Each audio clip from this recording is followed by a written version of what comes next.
तीन ठग की कहानी। एक छोटे से गांव में एक ब्राह्मण रहता था। एक बार उन्हें किसी कारणवश यज्ञ करना पड़ा। यदि आप बलिदान करना चाहते हैं तो आपको बलिदान के लिए एक बकरे की आवश्यकता होगी। तो ब्राह्मण बकरे को लाने के लिए पड़ोस के गांव में गया। उसे उस गांव में एक अच्छा बकरा मिला। बकरे को कंधे पर उठाकर ब्राह्मण बड़े हर्ष के साथ अपने गांव लौट गया। भटजी बुआ यहाँ एक बकरा लेने गया है। ये खबर उसके गांव के ही 3 ठगों को मालूम पड़ी। उन तीनों ठगों ने आपस में भटजी बुआ के उस बकरे को छुड़ाने के लिए एक जानी पहचानी तरकीब निकाली और इसलिए तीनों झूठे ठग ब्राह्मण के रास्ते में कुछ दूरी पर खड़े हो गए। कुछ ही देर में उन्होंने भटजी बुआ के चाल को दूर से आते देखा।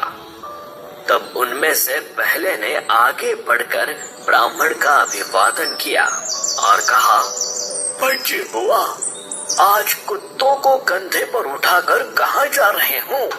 अरे क्या कभी कोई कुत्ते को अपने कंधों पर उठाता है? ये सुनकर भटजी बुआ ने थोड़ा सा सिकोड़ा और बकरे को अपने कंधे पर देखा और जब उसे यकीन हो गया कि ये बकरा है तो उसने ठग से कहा, हे अंधे आदमी, ये कुत्ता नहीं बल्कि बकरा है और मैंने इसे यज्ञ में बलि देने के लिए लिया है। मेरा मजाक मत बनाओ। इतना कहकर ब्राह्मण ने बकरे को कसकर पकड़ लिया और आगे चल दिया।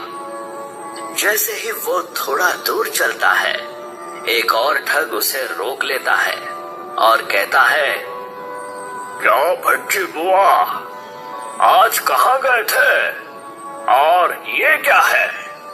आज आप उस कुत्ते को अपने कंधों पर कहाँ ले जा रहे हो?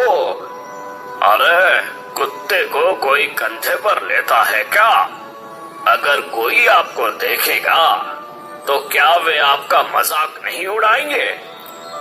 उसकी बात सुनकर ब्राह्मण ने एक बार फिर बकरे को अपने कंधे पर देखा और सुनिश्चित किया कि ये बकरा ही है और कहने लगा, अरे बेशरम आदमी, बकरे को कुत्ता कहते हो? आपको ही पागल कहना चाहिए, क्योंकि मेरे कंधे पर जो जानवर है वो कुत्ता नहीं बल्कि बकरा है, बकरा। और मैंने उसे अच्छे 5 रुपए देकर लिया है। क्या आपने कभी बकरे को देखा है? तभी ठग कहता है, भटजी बुआ, अब सच में ही कमाल हो गया। बकरी और कुत्ते में फर्क मुझे या आपको समझ नहीं आता। और क्या बकरा जैसा बड़ा और उपयोगी जानवर केवल 5 रुपए में मिलना संभव है? जी हाँ भटजी बुआ, आपकी मासूमियत का फायदा उठाकर आज जरूर किसी ने आपको धोखा दिया है। इतना कहकर वो दूसरा ठग हंसते हंसते वहां से दूर चल दिया।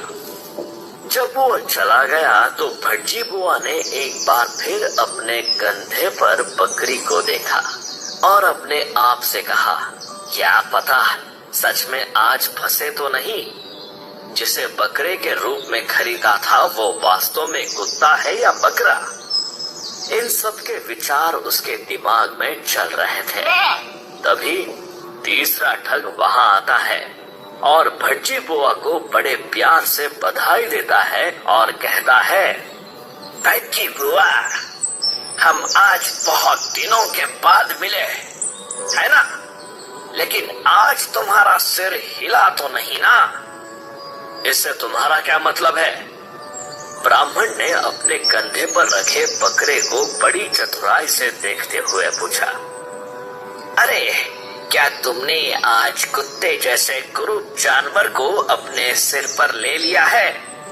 क्या ब्राह्मण कभी अपने शरीर पर कुत्ते को धारण करता है? ये कृत्य आप जैसे धर्मपरायण ब्राह्मण को कतई शोभा नहीं देता। ये बातें ब्राह्मण को बहुत लगी। उसने बकरे को कंधे पर से पटक कर जमीन पर रख दिया और उसे आंखें फाड़ कर देखने लगा।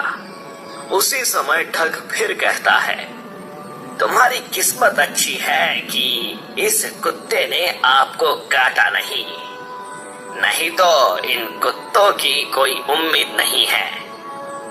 तीनों के मुंह से एक ही बात सुनकर ब्राह्मण को यकीन हो गया कि उसके कंधे पर जो जानवर है वो बकरा नहीं बल्कि कुत्ता है। उसके बाद पंडित बकरा वहीं छोड़कर घर लौट गए। कुछ दूर जाने के बाद ठग तीनों बकरे को ले लिए और बाजार जाकर फिर से बेच दिए।